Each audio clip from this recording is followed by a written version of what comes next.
মা নাস্তার মেনু কি?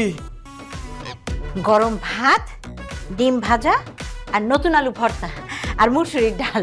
বাহ, আচার আছে না? এই যে আচার তো আছে।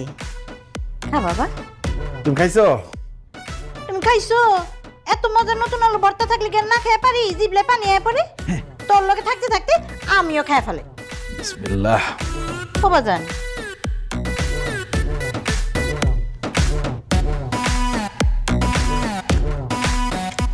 একটা আলু ভর্তা দিন। দাও।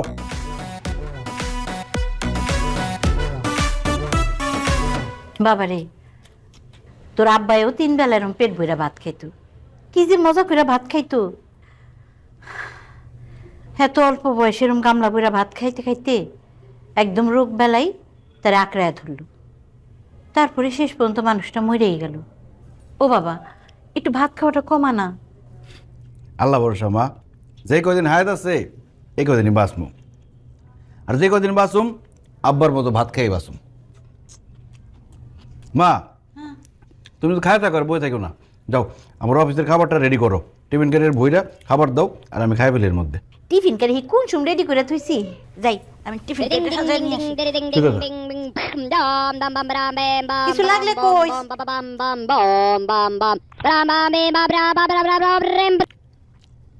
হ্যালো। ওবায়দুল, তুমি আজকে আর্জেন্ট আমার সাথে বিকেলে দেখা করো। অবশ্যই দেখা করবো, কিন্তু এত খারাপভাবে বলার কি আছে? তুমি আসো, সামনাসামনি কথা বলবো। ঠিক আছে। এই দেখ, বাটি সাজায় ফেলাইছি। বাটি ভইরা খাওয়ান রেডি। মা, বোম্বে পরে দিছ? তোর শখের জিনিস তুই পছন্দ করিস আর আমি দিব না? 2টা দিছি। ঠিক আছে। ভাত দিছো কয় বাটি? 2 বাটি। কালকেও তো 2 বাটি দিছো, আমি বললাম না 3 বাটি ভাত দিও। 3 বাটি ভাত দিলে তরকারি দিমু কি? এত তরকারি দরকার নাই, ভাত হইলেই হইব। আচ্ছা, আমি পলিথিনে গিট্টু দিয়ে আরেক দুগা ভাত দিয়ে দিই। কিছু লাগলে কই।